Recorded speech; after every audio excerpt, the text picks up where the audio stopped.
네, 기상 관측 이래 규모 5.0 이상 지진은 총 9번이었는데 그중 3번이 최근 2달 사이에 발생했습니다. 한반도가 더 이상 지진 안전지대가 아니라는 우려가 나오고 있는 그런 이유이기도 합니다. 원인은 뭔지 또 앞으로 지진 전망은 어떤지 김진도 YTN 과학기상팀장과 자세히 짚어보도록 하겠습니다. 자, 안녕하십니까? 네, 안녕하세요. 예, 어제 저녁 본진이었던 5.8 지진 이후에도 밤사이 한 200회가 넘는 여진이 계속됐고 앞으로도 당분간 계속될 거다 이런 전망이 나오는데 이게 추석 앞두고 있는 그런 상황 아닙니까? 여진 그렇습니다. 전망 어떻습니까? 규모가 5.8이기 때문에 한반도에서 발생한 지진 가운데 가장 셌습니다. 그렇기 예. 때문에 여진도 다른 지진에 비해서는 상당히 오랜 기간 지속이 되고 있는데요. 예. 시간당 한 10차례 정도씩은 계속해서 여진이 발생을 하고 있고요. 예. 하지만 강도는 무척 약합니다. 2에서 3, 4위 정도 여진이기 때문에 그래서 사람들이 위험을 하다고 느낄 정도는 아닙니다. 하지만 10차례씩 계속해서 시간당 늘어나고 있는 추세이기 때문에 벌써 225회 이상이 나타났고요. 예. 또 앞으로도 사나흘 정도는 이렇게 여진이 계속될 것으로 전망이 되고 있습니다. 사나흘 정도 여진이 계속되지만 우려할 만한 사항은 아닐 거다 이렇게 전망을 하시는 거죠? 이제는 이 여진의 발생 빈도가 예. 조금씩은 좀 줄어들고 있는 상태고요. 예. 강도도 조금씩 낮아지고 있습니다. 네. 따라서 이번 경주 강진으로 인한 경주 강진이 여진은 계속되고 있지만 강도가 낮아지고 네. 또 그런 추세를 봤을 때는 경주 강진 상태로 인한 상황은 경주 강진으로 인한 상황은 이제 어느 정도 정리돼 가고 있다 이렇게 보시면 되겠습니다. 추석 고향 가는 길 너무 걱정은 안 하셔도 그렇습니다. 될 것 같습니다. 지난 7월에 울산에서 났던 지진이 5.0이고요. 5.0이었죠. 네. 어제 이제 5.1, 5.8 이렇게 지진이 점점 강해지고 있단 말이죠. 그래서 이게 대지진 전조 아닌가 이렇게 불안해하시는 분들이 많거든요. 이거는 어떻게 볼 수 있을까요? 우선은 울산 지진이 5.0이었습니다. 예. 그리고 내륙에서 5.1, 5.8의 지진이 연속으로 났습니다. 강해지고 있는 추세죠. 네. 그러니까 이번 경주 지진 5.8의 지진은 이미 종료가 됐다. 하지만 바로 연이어서 또 다른 지진이 일어나지는 않겠지만 올해 안에 5.8 이상의 지진이 우리나라 동남권 지역에서 이제 발생하지 않는다. 이렇게 단언할 수 있는 지질학자들은 없습니다. 아, 그렇습니까? 거꾸로 이게 좀 위험 요소가 어느 정도 어제 5.8이 굉장히 강했기 때문에 해소됐다 이렇게 볼 수는 없는 겁니까? 지난번에 울산 지진 5.0이었습니다. 예. 그때 5.0이 지진하면서 그 지역에 어느 정도 불안정성은 해소가 됐습니다. 그런데 내륙에서 또 다른 단층대에서 또 다른 5.1, 단층대에서. 5.8의 지진이 났습니다. 예. 그 지역, 그 단층대에 뭔가 불안정 요소는 예. 해소가 됐지만 이 지역 내에 또 다른 단층대가 있을 수가 있거든요. 거기에가 어느 정도 에너지가 쌓였다면 또 다른 단층대에서 강진이 일어나지 않으리라는 보장은 없는 겁니다. 아, 안심할 수 없는 상황인데요. 그렇습니다. 자, 이번 지진 정확한 진원지는 파악이 됐죠? 그렇습니다. 예. 경주 남남서쪽 8km, 9km 정도 되는 예. 지역인데요. 그러니까 이 양산 단층대라고는 볼 수 있습니다. 우리 영남권 네. 쪽에서 가장 큰 단층대 중에 하나인데요. 200km 정도가 됩니다. 예. 남북으로 길게 서 있는 단층대라고 보시면 되겠고요. 네.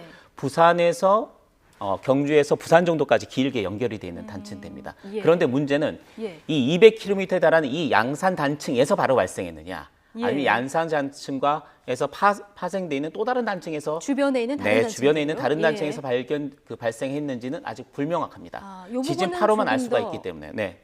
조금 더 앞으로 좀 상황을 봐야 돼 분석을 근데 해봐야 이게 굉장히 되겠는데요. 중요한 내용입니다. 아, 양산 어떤 의미에서 단층대에서 그렇습니까? 만일에 발생을 했다면 네. 200km에 달하는 굉장히 큰 단층대입니다. 그렇죠. 그러면 규모 5, 규모 5.8로 거기서 만일에 불안정성이 예. 강했다면 5.1, 5.8로 끝나질 않습니다. 아, 더 큰 강진이 이 지역에서 일어날 수 있다라는 이야기죠.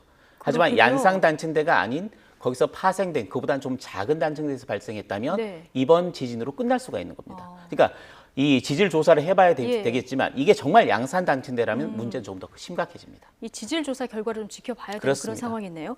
또 하나, 이 진원의 깊이가 1, 2차 모두 15km 정도라고 맞습니다. 합니다. 이게 지진 피해는 진원 깊이가 지표면하고 가까울수록 이제 커지는 거 아니겠습니까? 이 정도면은 이제 가까운 겁니까? 먼 겁니까? 불행 중 다행이라고 볼 수가 예. 있습니다. 보통 5km에서 10km 사이 정도를 해서 이게 각 지표 가까이에서 발생했는지 아니면 약간 깊은 데서 발생했는지가 예. 문제가 있는데요.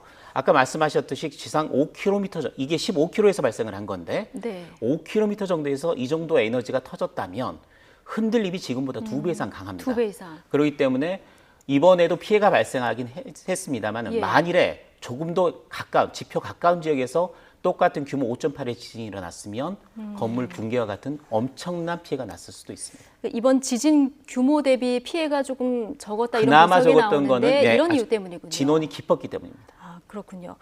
자, 서울에서 저도 어제 아이들 이제 밥을 해주고 소파에서 잠깐 쉴 때 8시 반쯤에 이제 진동을 느꼈거든요. 네. 이게 수도권까지 감지가 됐다는 건 이게 내륙에서 지진이 발생했기 때문입니까? 지난번 이유는 규모 뭘까요? 5.0의 예. 지진도 수도권에서 감지가 됐습니다. 예. 그리고 이번엔 내륙입니다. 내륙은 같이 연결됐다고 볼 수가 네. 있고요. 근데 제가 좀 둔해서 지난번에는 잘 몰랐거든요. 근데 어제는 이번 확연히 더 심하게 느껴지더라고요. 느꼈겠죠. 예. 왜냐하면 5.1이 있었고 5.8까지 있었기 예. 때문에 이전 보통 규모 1 정도의 차이가 네. 전체 에너지 양이 약 32배 예. 정도 차이라고 보면 되거든요. 근데 네. 내륙에서 발생했기 때문에 예. 내륙에서 전달되는 진동은 훨씬 뚜렷하게 느껴집니다. 아, 그렇군요.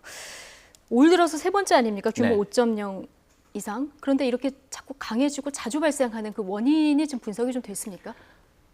정확한 원인은 아직까지 나오진 않았습니다만 대부분의 예. 지질학자들 의견이 우리나라에서 강진이 일어난다면 어디일까라고 했을 때 대부분 영남적, 우리나라 동남권 지역을 예. 얘기를 했었습니다. 예. 그 이유는 이 지역에 우리나라에서 가장 큰 에너지들이 뭉치는 지역이기 때문입니다. 우리나라 쪽은 유라시아판이 밀고 있고요. 예. 또 일본 쪽에서 태평양판이 서로 맞부딪히는 지형이 돼 있습니다. 네. 따라서 이 영남권 쪽에 굉장히 많은 단층대가 분포를 하고 있는데요. 양산 단층뿐만 아니라 큰 단층들이 7개 정도가 분포를 하고 있고 예. 또 작은 단층은 어느 정도 있는지 정확하게 그 개수가 나오질 않는 상태입니다. 지금 예, 그림에서 지금, 나오고 네, 있는데요. 그래프로 나오고 있죠. 그렇죠. 예. 유라시아판과 태평양판이 맞부딪히는 경계에 이 동남권 지역이 들어가 있고 그 지역에 보시면 남북으로 길게 단층대가 계속해서 분포를 하고 있습니다. 예. 그렇기 때문에 많은 에너지들이 계속 축적이 되고 어떤 상황이 그 축적된 것들이 만약 풍선처럼요. 네. 풍선이 부풀었다가 어느 한순간 계기가 있다면 터지는 것처럼 터져 나오는 게 바로 지진으로 연결이 되는 그렇군요. 겁니다. 5년 전 동일본 대지진, 네. 또 지난해 도쿄 대지진 이런 것들이 영향이 있었다 이런 분석도 나오던데요. 예. 아까 그림에서 네. 보셨듯이 계속해서 에너지가 축적이 되고 있는 예. 상태에서 동일본 대지진은 규모 9.0이었습니다. 그러니까요. 우리나라에서 멀긴 했지만 굉장히 강력한 에너지가 터졌기 때문에 그 에너지가 우리나라에도 어느 정도 지각을 통해서 영향을 줬고요. 또 올해는 규슈 강진도 있었지 않습니까? 그러니까요. 그렇기 때문에 예. 그런 강진들이 계속해서 우리나라에 영향을 준다고 볼 수가 있습니다. 네. 이게 그러니까 이제 이런 스트레스가 계속 축적이 됐다 이렇게 계속해서 보면 에너지가 되겠군요. 쌓인 상태에서 예. 이렇게 큰 진동들이 연결이 되면서 네. 그 에너지들이 어느 정도 한계상을 지나면서 지진으로 계속해서 분출이 되고 있다 이렇게 보시면 됩니다. 예. 자, 어제 마지막 5.8 지진의 경우는 북핵 그 실험, 인공 지진 네. 이게 이거의 위력이 한 50배 위력이다 이런 분석까지 지금 나오고 있거든요. 네. 이게 5.0, 5.1, 5.8 어느 정도 차이가 있는 건가요?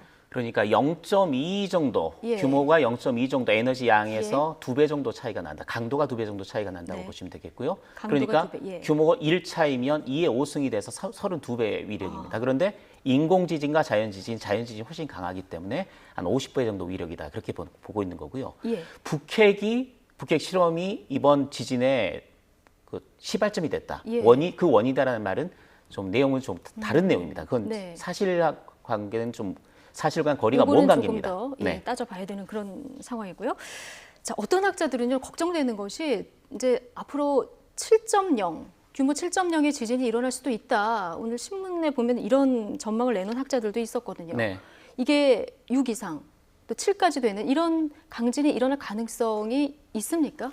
오늘 고윤아 기상청장이 당정협의회에서 그런 이야기를 했습니다. 네. 규모 6 이상의 지진은 언제든 발생할 수 있다. 6 이상은 규모 예. 6 초반대의 지진은 언제든 발생할 수 있다라고 이야기를 예. 했습니다. 규모 5.8의 지진이 일어났으니까 네. 규모 6은 큰 차이가 아니기 때문에 예. 언제든 일어날 수 있다라고 말할 수 있는 겁니다. 네. 그런데 규모 6.5 이상의 지진이 일어날 가능성은 희박하다라고 이야기를 했습니다. 희박하다. 근데 네. 이거 믿을 수 있습니까? 그게 문제입니다. 누가 어떤 근거에서 6.5라는 기준을 정해놨는지 예. 모르겠습니다만 그걸 단언할 수는 없습니다. 단언할 수 없다. 왜냐하면 지질학적인 그런 여러 가지 그 사건들이 역사 기록에 남아 있거든요. 그 역사 네. 기록을 분석을 해보면 규모 6.5에서 7 이상의 지진이 우리나라에서 발생했던 기록이 있습니다. 그러니까요. 그렇게 된다면 삼국시대부터 뭐 수차례 기록이 되어 있더라고요. 그렇습니다. 그렇기 예. 때문에 6.5를 한정을 해서 6.5 이상의 지진이 발생할 가능성이 희박하다 이런 말을 할 수 있는 근거가 그렇게 강하진 않습니다. 이 근거까지 밝히지는 않고 지금 그렇습니다. 발표를 했다 그런 말씀이신 그렇죠. 거죠? 그러면 6, 7 지진이 한반도에 일어났다. 이거는 정말 끔찍한 상황 아닙니까? 6 이상이면 굉장히 큰 피해가 일어날 예. 거고요. 특히 이 6 이상의 지진이 굉장히 지표 가까운 데서 발생을 한다면 우리나라 같은 경우 내진 설계가 좀 완벽하게 되어 있지는 않는 상태이기 때문에 굉장히 큰 피해가 날 수밖에 없고요. 예. 특히 규모 7 이상의 지진이라면 그 재산 피해는 어마어마할 겁니다. 할 것이다. 자, 지금 원전도 걱정이지 않습니까? 처음에는 그렇습니다. 전혀 문제 없다 이렇게 공언을 했는데 지금 월성 원전 4기가 수동으로 정지가 됐어요. 네. 안전 점검을 위해서 이제 정지를 했다는 건데요. 그래도 좀 걱정스럽거든요. 후쿠시마 원전 사태 이후에 이런 현상이 있었기 때문에 세운 겁니다. 매뉴얼대로 한 거군요. 월성 원전 예. 같은 경우는 0.2G라고 해서 이 다른 내용이긴 하지만 직하에서 바로 아래에서 예. 규모 6.5의 강진이 일어나도 버틸 수 있도록 설계가 되어 있습니다. 지금 내진 그런데- 강도는 바로 밑에서 지진이 그렇습니다. 발생했을 때 6.5 정도를 견딜 수 있게. 그렇습니다. 그런데 이번 같은 경우는 그 어느 정도 진동이 네. 그 6.5 강진의 절반 정도 수준의 그 압력이 월성 원전에 미쳤는데요. 네. 후쿠시마 원전 이후에 안전 규정이 강화가 되면서 그 절반 정도를 넘으면 수동으로 정지하도록 돼 있습니다. 예. 그것 때문에 정지를 한 겁니다. 그렇군요. 또 하나 걱정이 이제 방패장인데요. 네. 이게 처음에 건설할 때부터 양산 단층 논란이 있지 않았습니까? 그렇습니다. 활성 단층이 지금은 아니다. 이래서 건설을 한 건데 지금 어제 상황을 보면은 이게 이제 활성화 됐다고 이렇게 봐야 되는 그런 상황 아닙니까? 양산 단층인지 아니면 주변에 연관된 단층인지 예. 모르겠습니다만 어쨌든 경주 방사성 폐기물 처리장 근처에 활성 단층이 있다라는 건 확실해진 겁니다. 그러니까요. 제 단층이 움직인 그런 활성 단층이 있다라는 게 확실해졌고 또 이 단층이 앞서 말씀드렸듯이 정말 양산 단층이 진원이었다면 네. 이건 굉장히 큰 문제가 됩니다. 이 부분을 지금 분석하는 게 가장 큰 관건이겠군요. 이 정말로 이 양산 단층에서 예. 진원이 어디인지 양산 단층인지 아니면 주변의 작은 주변의 단층인지, 작은 단층인지. 정말 그럼 양산 단층이라면 다시 지질 조사를 다시 해야 됩니다. 그렇군요. 그다음에 양산 주변 단층- 방사성 예. 폐기물 처리장뿐만 아니라 주변 원전 안전에도 심각한 우려가 될 수 있기 때문입니다. 뭐 지금으로서는 양산 단층이 아니기를 그렇게 그래야 됩니다. 봐야 되겠네요. 네. 자, 이번에는 내륙 지진이었지만 앞으로 이제 또 해안에서 발생을 하거나 이러면 이제 쓰나미로 연결이 될 수도 있는데 이런 대형 이런 가능성도 있을까요? 분명히 해상에서 발생한다면, 예. 해양에서 발생한다면 쓰나미 가능성이 있습니다. 그런데 지난 울산 지진 같은 경우에도 규모 5.0이었기 때문에 쓰나미 가능성이 있었지만 굉장히 깊은 곳에서 발생했기 때문에 쓰나미가 없었고요. 하지만 이번 정도의 지진이 굉장히 얕은 위치에서 발생하면 쓰나미 가능성도 있습니다. 예.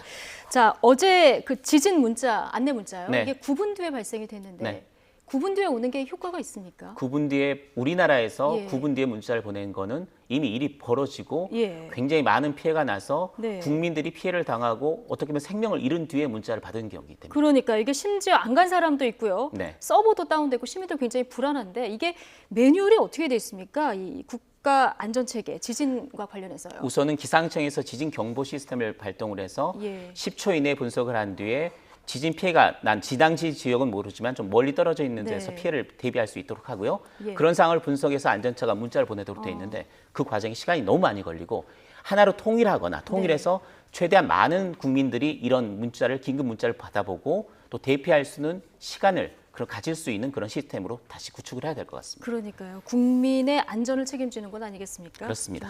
추석 연휴 동안 이런 어떤 대비책들을 좀 잘 마련했으면 좋겠다는 생각이 듭니다. YTN 과학 기상팀장 김진두 팀장이었습니다. 고맙습니다.